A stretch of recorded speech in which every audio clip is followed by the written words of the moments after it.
You're listening to Who Cares About Men's Health, where we aim to give you some information, inspiration, and a different interpretation of your health.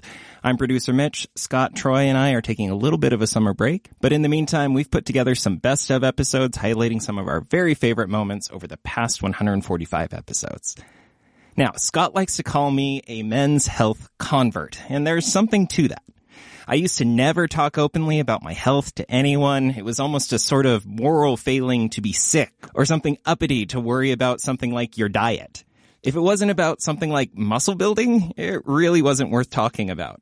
And that led me to think that being healthy was just something I wasn't ever going to be able to be. But by just talking about my health and hearing stories of health from other men on this show, it's led to giving me the, know-how and the inspiration to really make a lot of big positive changes in my health. And I've become a big believer in our slogan that with just a bit of information, inspiration, and maybe a healthier interpretation of, health, us guys really can become a healthier version of ourselves. And that's not to get too mushy or preachy or anything. I've seen it in my own life, in the guys around me, and some of the listeners that we've had on the show. So today, we're going to revisit a few of the conversations that we've had with people like you, the listeners. Over the years of being producer and co-host on this show, I cannot tell you how excited I get when I get a little notification in our hello at the Scope Radio inbox that a Who Cares listener has sent us an email. I love to see some of the health questions you guys are curious about and reading the personal stories that we've received. It means so much to me to see that there are guys out there that are starting to care about their health or changing their relationship with their health along with us. And we're going to share a couple of those stories with you today. To start with, we're going to go way back to the first year of the show. Scott had received 2 at-home genetic tests over the holidays, which back then seemed like the must-have gift for adults, right? But after reading the fine print on his tests, he wasn't quite sure if he actually wanted to use either of them. He started to have questions. Were these tests reliable?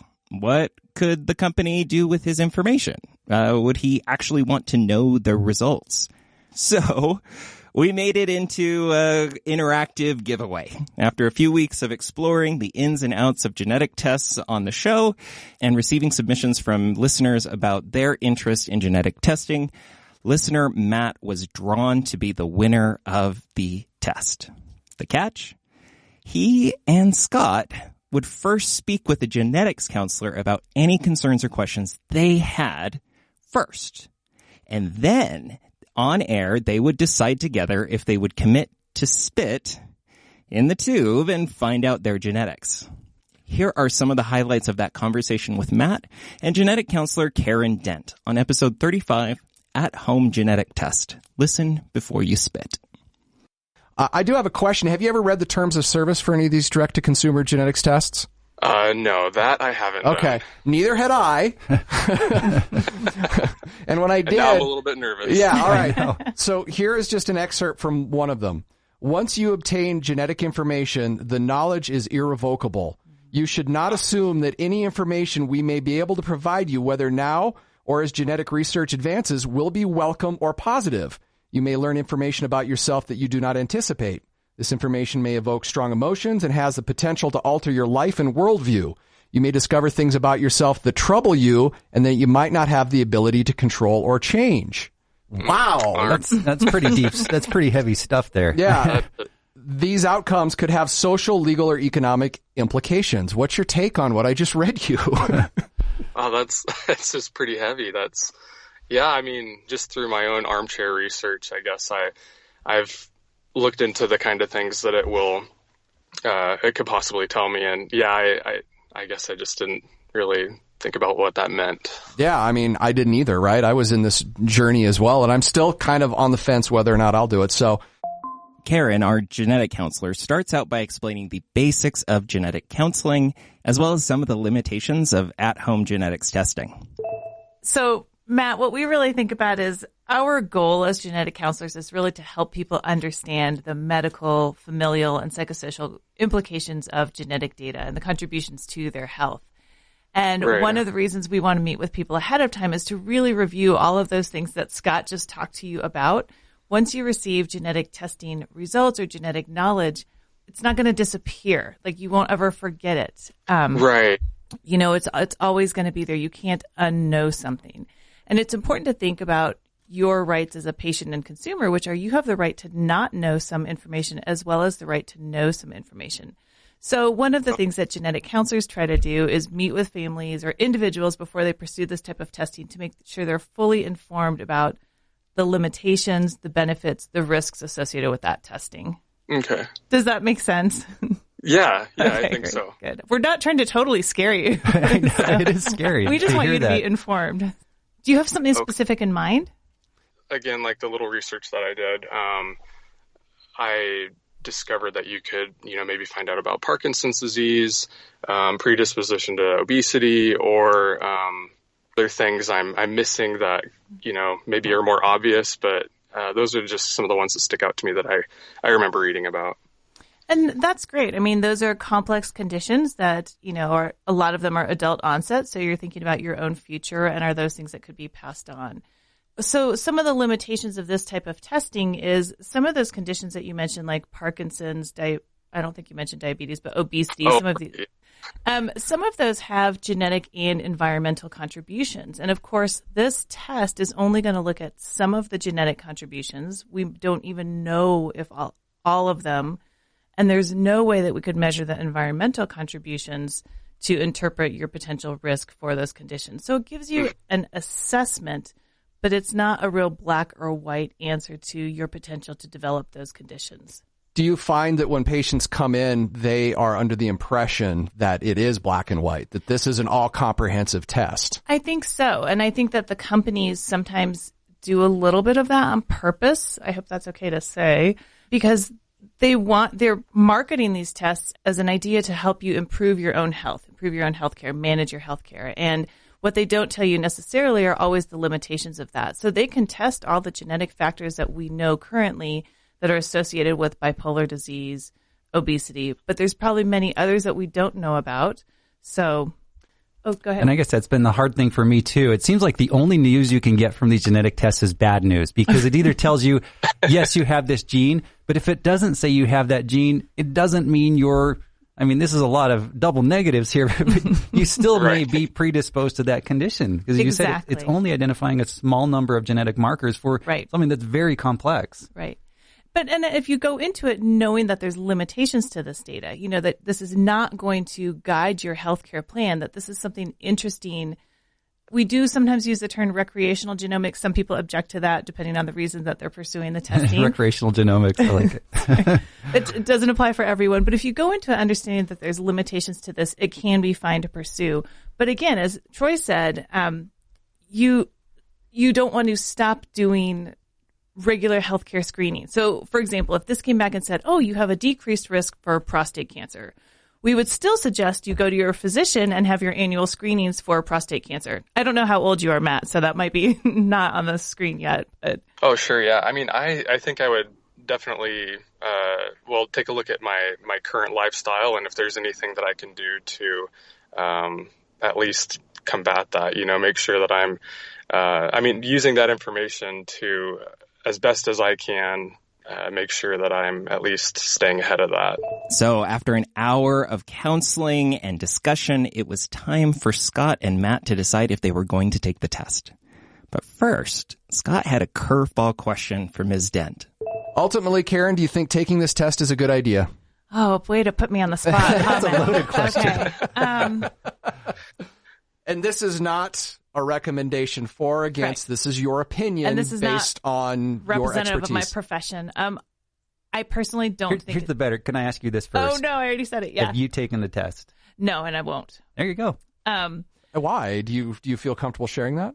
Sure. I personally don't see the utility in taking the test at this point in my lifetime. I think there's too many limitations in what they're testing for. I don't see any way that would impact me health-wise. To me, I just don't think it's a very good idea. I understand completely. I don't want to take it.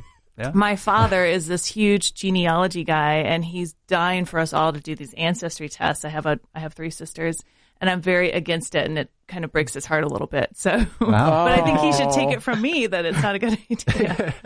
That's interesting. So to spit or not to spit? What did the guys end up deciding?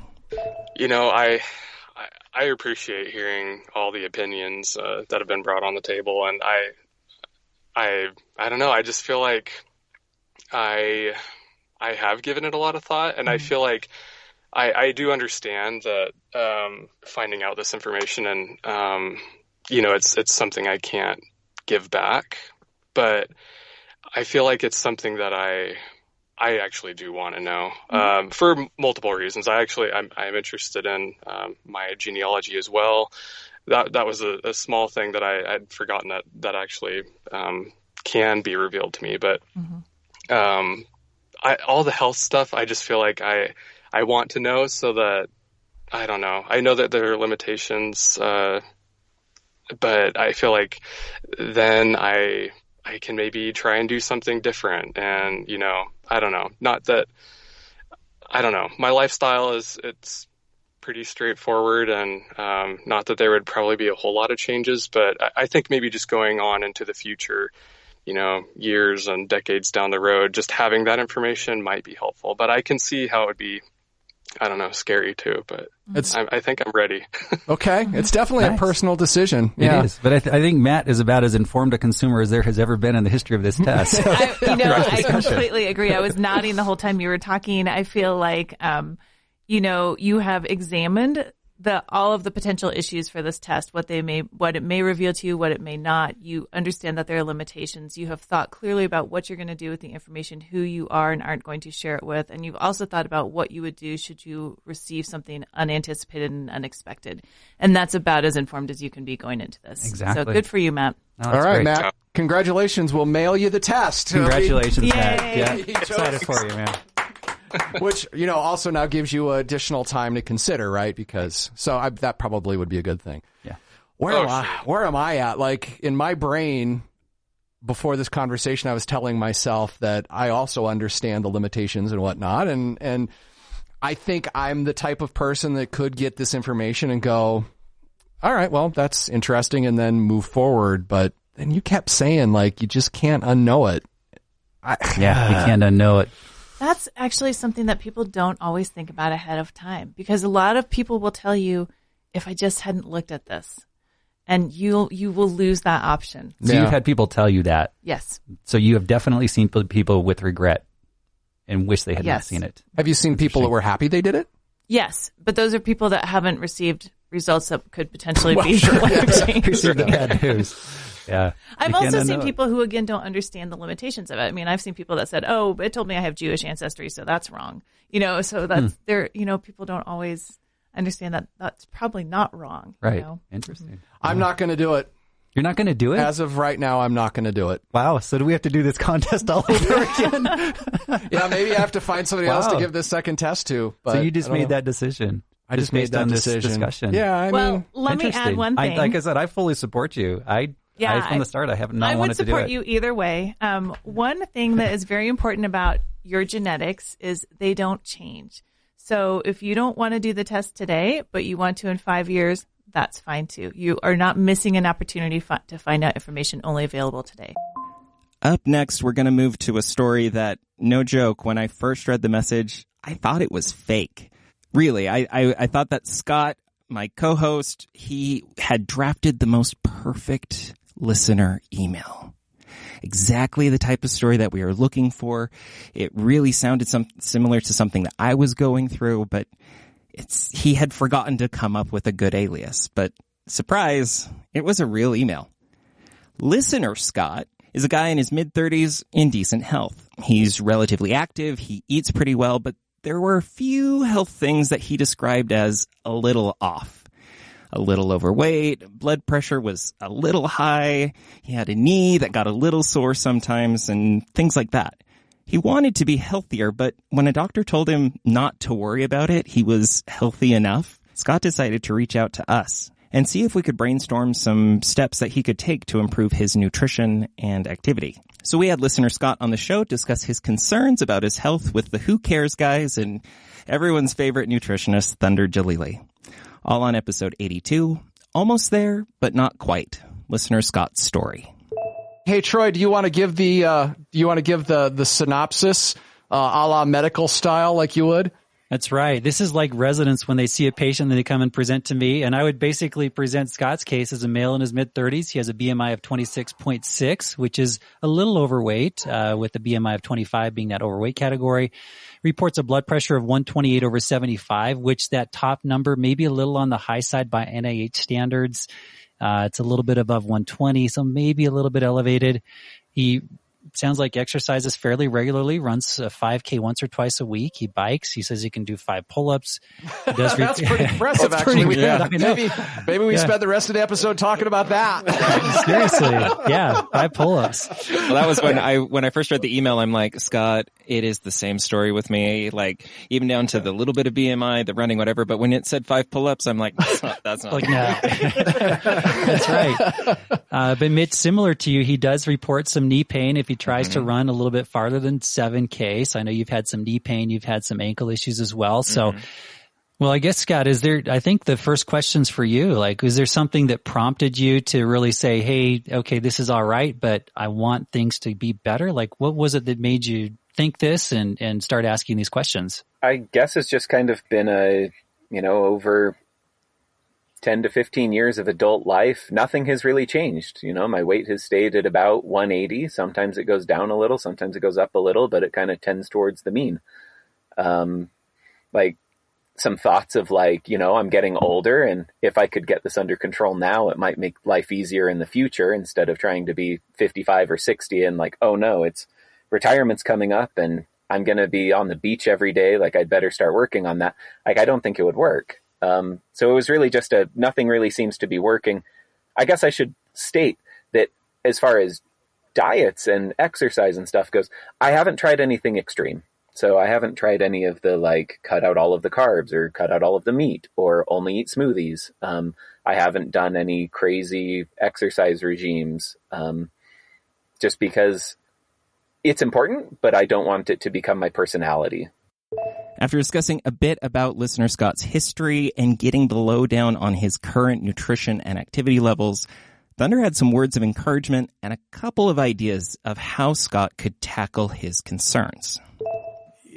Before we get into it, just as a little encouragement, it sounds like, you eat fairly well. You try to exercise. You're really not that overweight. So, kind of don't get too down on yourself, right?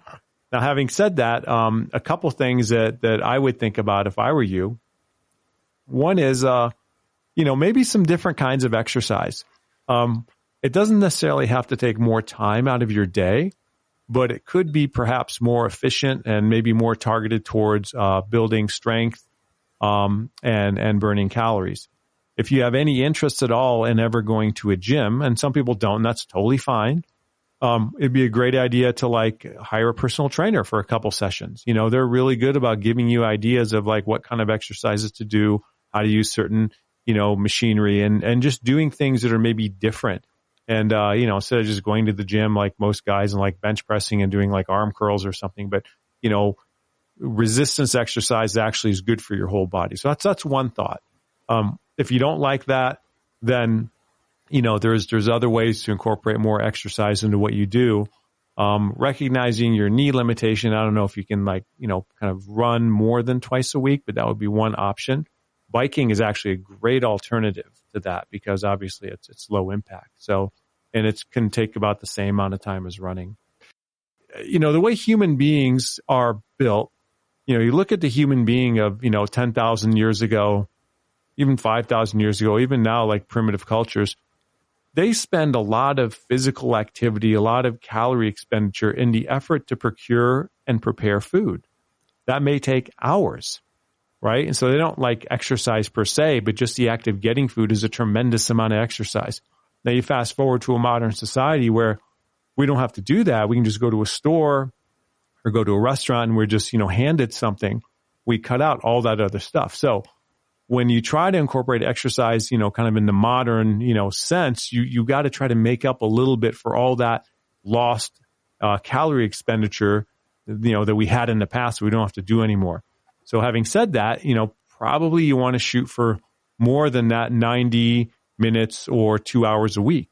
If you don't, it's just going to be harder to maintain your body weight. What's the number you're looking at? 210? Is it 30 minutes a day? Yeah. I would say 30 minutes a day is what I would, recommend, kind of just the baseline. And it doesn't have to be every day. You can take like a couple days off and maybe do an hour, 5 days a week, something like that.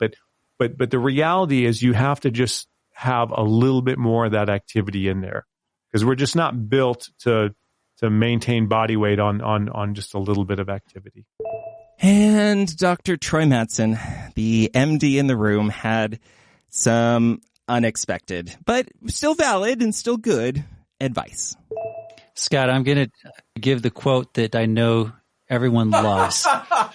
This is the Matthew McConaughey rule. I've quoted Matthew McConaughey before.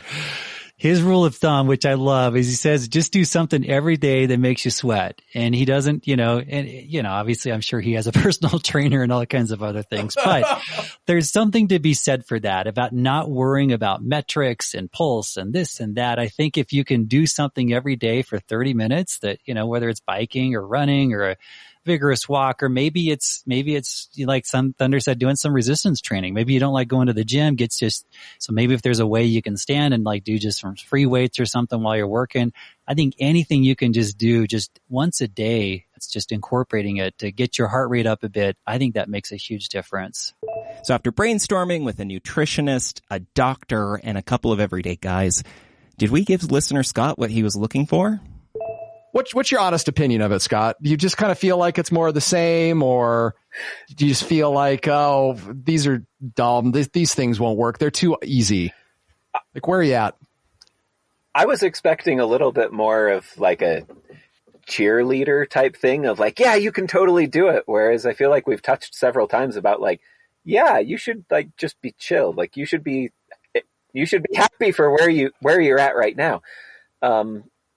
But it is nice to sit here and talk and have people say that like, hey, when you get up from your chair while you're working, if you just like do some push-ups, grab some weights, do something, get your heart rate up for a couple of minutes, you might actually see some changes. That is something that I have not really tried. And so I'm excited to try that out. So I want to ask you, now I've been taking notes, so I'm prepared to give a summary, but I want to ask you what you think your steps forward might be, keeping in mind that it doesn't need to be a wholesale change. It's just those small little things. Are there a couple of small things you think you could do now consistently that you heard today? What do you think?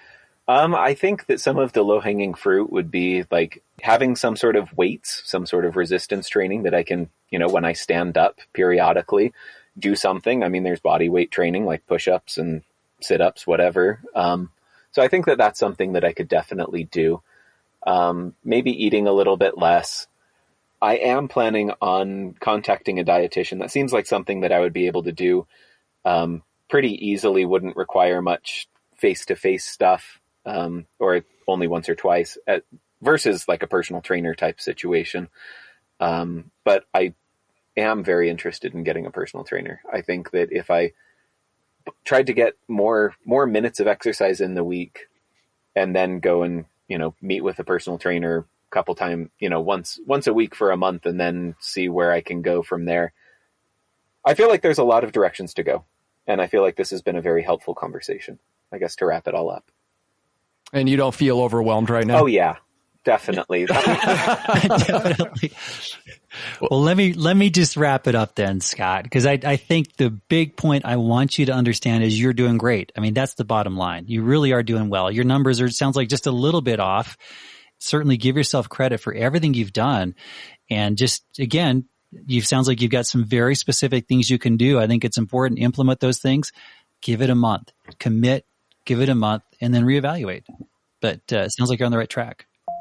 We actually checked back in with Scott about 6 weeks later to see how he was doing with the small health tweaks that we suggested and see if he was seeing any results. If you'd like to hear more about that and his experience with a nutritionist, you can check out episode 89, Check In with listener Scott. Now, our last listener was a bit of a different story. Listener Neil had reached out initially to us with a question about sleep apnea, but the story he included in his email really piqued our interest. He had a long history of being healthy and watching what he ate, getting at least 2 hours of exercise a day, which is a lot. But as he started getting older and started aging towards 50, he started to see an increase in body fat and just wasn't feeling right. So what did he do? Like a lot of guys, myself included, he did what seems like the manly approach. He pushed himself even harder. And when that ultimately didn't work, he started to do some research online and he stumbled upon our little podcast. Neil started adopting some of the advice that we have on the Core 4 and taking a more sustainable approach to his health. And you know what? He actually started seeing positive results. He was able to naturally increase his testosterone. He lost almost 20 pounds and he actually started to see improvements in his sleep apnea, all through taking a little different approach to his health. On episode 126, Balance is the Key with listener Neil, we discussed his turning point and what he has learned about taking a new approach to his own health, starting with how he used to feel like a walking, talking testosterone ad.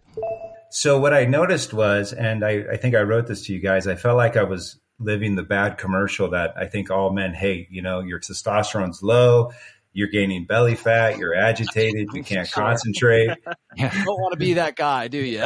No, none of us want to be that guy. And as I approached 50, I thought to myself, I got to do something different. I'm pushing myself so hard. And so I started doing research. And what I realized is that the stress workouts that I was doing was causing what I believe to be a major increase in cortisol. And so I learned from one of your previous guests that the only way to naturally raise testosterone was to lift weights. And I had stopped lifting weights because I was taught lifting weights make you gain weight, and I wanted to lose weight. So I had the completely wrong concepts on what I was trying to accomplish. Okay. But you were doing quite a bit of CrossFit, though, you said. So I imagine you were getting some resistance training there. Yes, some there. But what I learned from CrossFit is you would do the resistance training and then you would go and do the AMRAP or the EMOM or whatever the next part of it was.